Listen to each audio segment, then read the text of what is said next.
Olá, tudo bem com você? Estamos de volta a mais um episódio de Inovação e Sustentabilidade e hoje nós vamos conversar com a doutora Amarílis Sandi, que está aqui comigo para falar sobre um tema bem interessante que é a blefaroplastia. Tudo bem? Seja bem-vinda. Muito obrigada, tudo bem, Kelly? Doutora Amarílis, hoje em dia a gente fala em medicina, tem muita inovação nos tratamentos, né? Então a coisa se torna um pouco menos assustadora, porque antigamente quando se falava em blefaroplastia, acho que as pessoas tinham um pouco de receio de fazer. Sim, exatamente.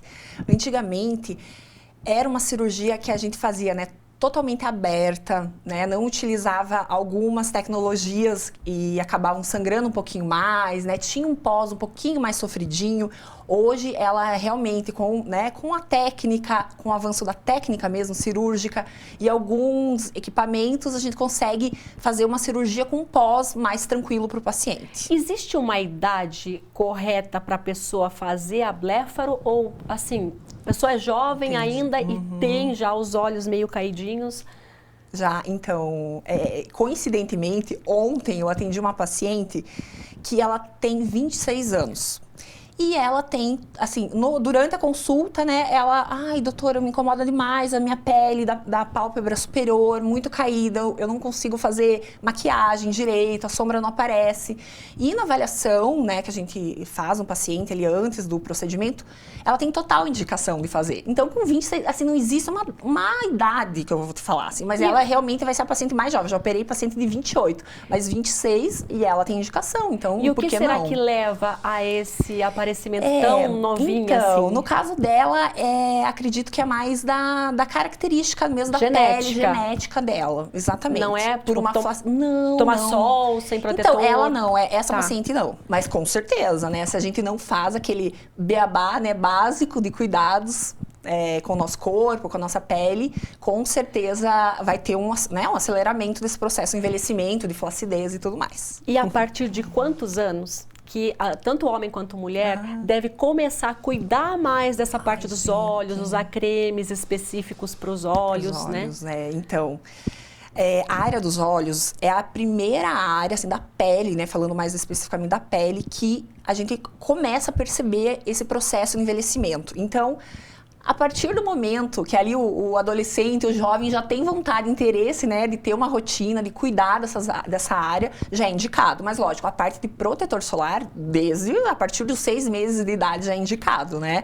Mas assim, tem que passar na pálpebra também. Tem que, isso é interessante, com certeza. E é o mesmo protetor que a gente usa no resto do rosto ou tem um é específico? melhor. Não existe um específico, até aqui no Brasil a gente acaba não tendo, né, essa divulgação de um específico para a área dos olhos, até onde eu não conheço, né, se existir. Mas, assim, de preferência, principalmente nas crianças, que acabam que escorrem, que não param quietas, né, pra gente passar um protetor solar no rosto. Quem tem filho sabe que não é fácil segurar uma criança para passar o protetor.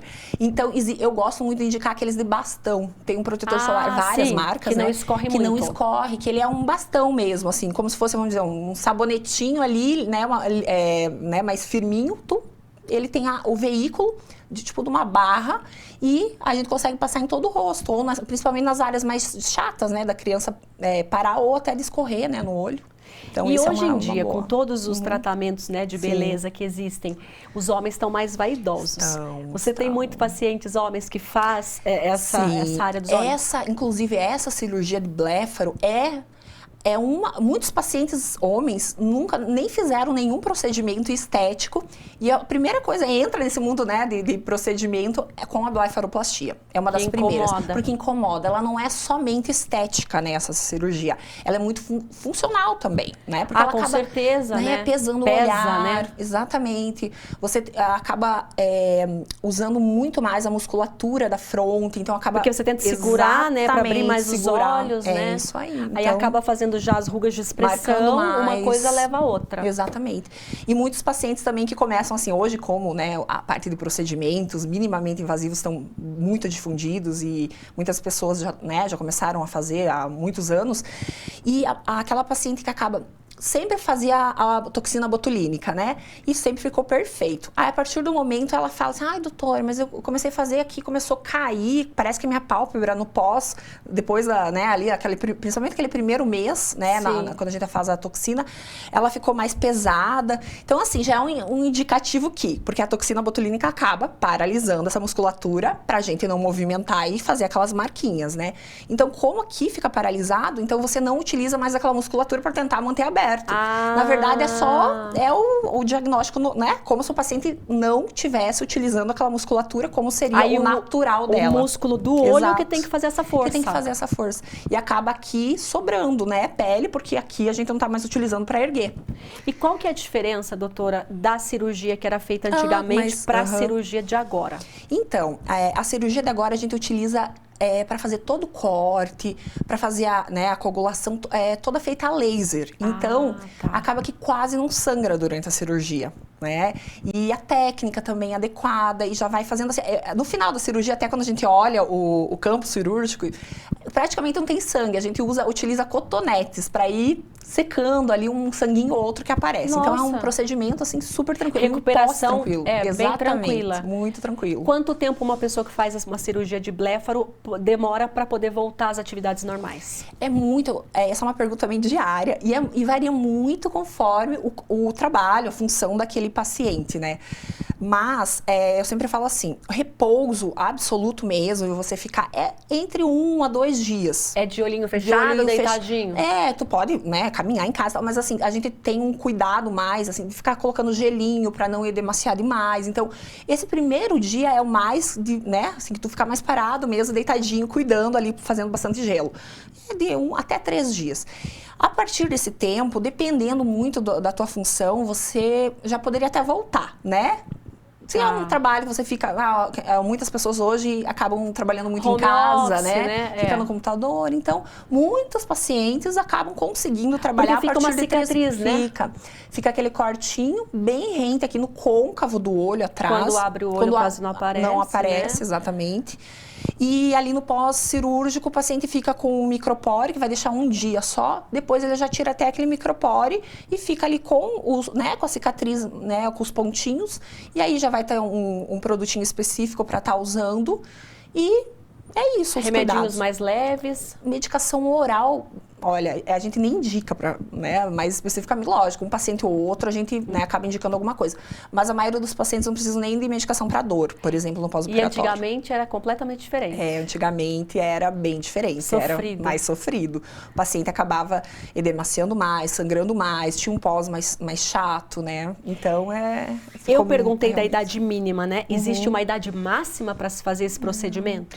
Depende muito da característica, da condição clínica do paciente mesmo, né? Se o paciente está bem de saúde, né, clinicamente bem, não tem uma idade limite máxima. Se está incomodando o paciente, né, e ele está bem, por que não fazer, né? Isso é uma coisa que vai trazer um bem-estar, né, melhor para ele. E o que a doutora escuta depois, né, sobre a autoestima da pessoa quando volta ao consultório? Então, a maioria dos pacientes, assim, eles falam, por que eu não fiz antes? Porque se soubesse que ia ser tão tranquilo pós, que ia dar um resultado que ia impactar realmente quando o paciente se olha no espelho, porque a área dos olhos, eu sempre falo, é uma área que é a primeira coisa, né? Que é quando a gente olha pra pessoa, a gente olha pros olhos. Né? Até vou pedir pro Edu colocar na tela, Edu, as fotos que a doutora mandou. Olha, gente... É outra pessoa. Demais, né? É outra pessoa. Completamente diferente. Olha, até o olho parece que ficou maior, Fica maior, fica...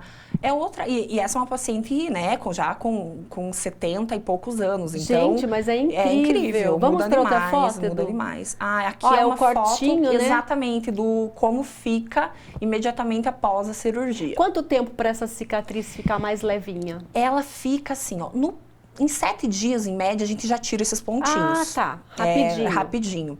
Então, tirou os pontos, ainda vai ter uma crostinha, uma coisinha ou outra. Em torno de 2 semanas a 3 semanas, só tem aquela linhazinha mais vermelhada, né? Que essa linha vermelha, com o passar das semanas, vai ficando cada vez mais cor da pele, indo pro branquinho e depois aquele risquinho fininho. E se for uma paciente mulher, por exemplo, que a gente gosta de fazer maquiagem e tal, quando tiver a cicatriz boa, ela não vai aparecer na maquiagem. Não vai. Porque ela fica... A pálpebra é uma área que cicatriza muito bem.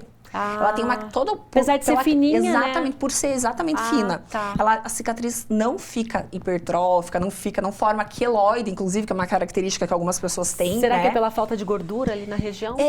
E pela característica mesmo da pele. Como ela tem basicamente, eu falo, é um carpaccio, é extremamente fino. Fininho. Então, não tem essa resposta muito intensa na hora da cicatrização. A gente tem mais uma paciente. Olha, essa eu achei incrível. Muito eu legal. falei, parece mãe e filha. Exatamente, né? exatamente. Quantos anos ela tem, a senhora lembra? A senhora não, você, 60... né? Tão linda.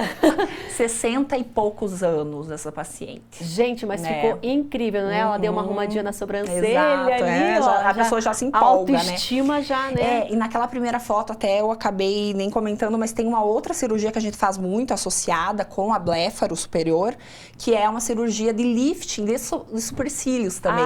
Pra tipo subir. Fox Eyes, assim, que tava na moda, subir com procedimento. Um pouquinho a sobrancelha. Pra subir aquela cauda da sobrancelha, sabe? Tá. Então, até naquela foto da cirurgia, conjunto. tinha as duas juntas. Tá, eu tinha notado que tinha um pontinho, que tinha um cortinho ali. Aqui. Incrível o seu trabalho, é uma obra de arte, né? Ai, obrigada. Deve ser muito gostoso, muito gratificante, muito gostoso, né? É uma coisa que a gente já vê ali imediatamente no pós, já vê que elevou, né? Abriu o olhar, já deu outro formato, outra cara para o paciente mesmo. Doutora, eu vou aproveitar que você está aqui, né? Já que você é dermatologista, e perguntar da dermatologia em geral. Existem muitos equipamentos novos, né, hoje em dia, para a gente poder ter uma pele mais bonita, mais jovem, né? Exatamente. A doutora atende muita gente nessa área. Hoje em dia, cada vez mais, a gente nota que as pessoas cada vez mais cedo, inclusive, né, buscam procedimentos que realmente impactem, né, na qualidade de pele, melhora de colágeno, firmeza. E procedimentos... Hoje em dia, as pessoas não conseguem mais se ausentar muito tempo do trabalho, da sua função, né? E, então, esses procedimentos, esses aparelhos mais novos, cada vez mais eles causam um pós, assim, que demandem você ficar em casa, que não pode se expor, né? Então, a gente fala até sem downtime, né? O paciente vai um período curto. Exatamente. Muitos procedimentos, equipamentos, a gente sai ali do procedimento, basicamente com um leve vermelhinho na pele, né? E aquilo no máximo que vai ficar. E com o resultado, né? Não é assim, fazer uma massagenzinha. Não, realmente, ele vai impactar, vai dar um resultado, mas sem esse período longo de recuperação. Vou abusar da sua boa vontade. Queria que você desse alguns conselhos para quem quer fazer a bléfaro e tem medo. E também como as pessoas podem prorrogar, né, essa cirurgia, como é que elas podem prevenir, né, essa queda da pálpebra, né? Quais os cuidados básicos? Até vou começar com essa pergunta sua. Basicamente, a gente cuidar do nosso corpo, né, de dentro para fora, ter todo aquele beabá que todo mundo já conhece, né, mas sempre é importante a gente repetir.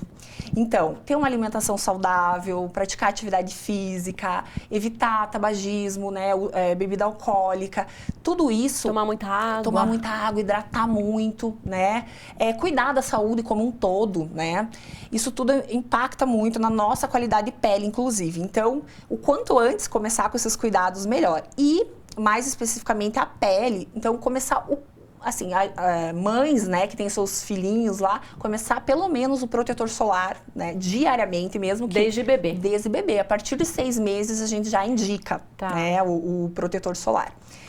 E basicamente isso, cuidar e evitar, né, o sol, principalmente. O sol é terrível para nossa pele, gente. O sol é o que mais causa envelhecimento. As pessoas hoje se preocupam muito com essa questão do envelhecimento, Com né? certeza. Então, se a gente cuidar, evitar aqueles horários, principalmente, todo mundo gosta um pouquinho, né, de se expor ao sol. Tem que viver também, né? Não dá pra ficar recluso. A vitamina D também, uma corzinha, né?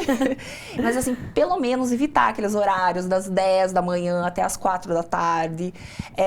Mesmo que, né, cuide, né, da questão do horário, mas use o protetor solar. Porque qual que é o fator indicado para o rosto? No rosto, eu falo assim, quanto maior que você tiver lá, a tua indicação, né, da cosmética, que é para sua pele, quanto maior o FPS, o fator, melhor. Porque a gente não utiliza de uma forma correta o Essa é uma protetor dúvida solar. que eu tenho. Exato. É porque assim, ó, me falaram assim, o protetor solar acima de 50 é tudo igual. Tudo igual. É verdade? Não é? Assim, se a gente for fazer os testes em laboratório, é igual. Tá. Só que a gente, no nosso dia a dia, a gente não se comporta como um laboratório, né? Então, a gente acaba utilizando a quantidade menor que deveria, né, no nosso rosto. E também a gente não reaplica daquela, né, de hora em hora. Eu sou uma que eu passo de cada manhã e pronto. Tu nem usa. Nem de meio-dia. Tem que passar. Aí o ideal seria eu falo assim, quem não tá exposto ao sol, que fica ali, né, que tem pessoas que acabam trabalhando, né, mais expostos, ou tá num momento de lazer. Mas tem a luz do computador também? Tem a luz do computador, que é uma luz diferente, mas que causa muito envelhecimento, principalmente a questão do envelhecimento da pele. Então, assim, a gente precisa reaplicar, pelo menos de meio-dia. Né? Vou me Isso lembrar disso. É o beabá, assim, básico. E lógico, isso vai impactar em todo o nosso rosto e, consequentemente, nossa pálpebra. Na verdade, assim, é rosto, pescoço, colo e mão, né? Porque básico, isso a gente sente muito, né? O envelhecimento, porque são áreas que ficam mais expostas. Com certeza. É difícil, né, no verão, tudo a gente então fica com o decote, um pouquinho do decote, então na área do colo. Tudo que eu acabo falando para os pacientes assim. Utilizou alguma indicação de algum skincare para o rosto, desça para o pescoço e para o colo também, né? Usar, assim, ter esses mesmos cuidados para as 3 áreas que a gente vai ter um envelhecimento bacana. Com né? Não vai ficar aquele rosto. Geralmente as pessoas se preocupam muito mais com o rosto. Fica branco, né? Aqui e aqui aquele bronze, ou vermelho, ou manchado, ou envelhecido, ou com, né, linhazinhas, arruguinhas. Então, é interessante tudo que a gente utilizar. E dorso de mão, pelo menos o protetor solar, lembrar também. Exatamente. Né? E para as pessoas que têm medo de fazer a bléfaro? De fazer a bléfaro, então. Cada vez mais a gente consegue entregar um resultado muito bacana para a cirurgia com um período menor, né, de recuperação no pós-operatório. Então, assim, é um procedimento que a gente pode até, muitas vezes, realizar somente com anestesia local, não precisa nem mais levar o paciente para um centro cirúrgico, por exemplo. E assim, isso também acaba, né, encorajando muito mais as pessoas também. E com Anestesia precisa? Anestesia só local. Só local. Não tem necessidade. Se o paciente é um paciente mais ansioso, né, a gente consegue também com sedação, aí a gente fala, né? Remedinho. Não precisa, um remedinho, o paciente dorme durante o procedimento, mas tem pacientes que não precisam e até nem querem, né? Porque o procedimento em si, ele é completamente indolor. Vai sentir a picadinha da anestesia, depois não sente mais nada. Que maravilha. Gostei. Me animei, hein? Acho que eu não preciso ainda, mas quando precisar, já fico mais tranquila. Que Doutora, bom. Muito obrigada. Imagina, eu que agradeço. Volte sempre, porque essa área de dermatologia tem inúmeros temas para a gente conversar, né? Com certeza voltarei. Obrigada. Muito obrigada. Obrigada você também pela companhia. Olha só, protetor solar, né? Todo mundo fala e vamos bater nessa tecla que pode te deixar aí mais jovem e mais saudável por muito tempo. Então, se cuide que o verão está chegando e a gente se vê de novo no próximo Inovação e Sustentabilidade. Até lá!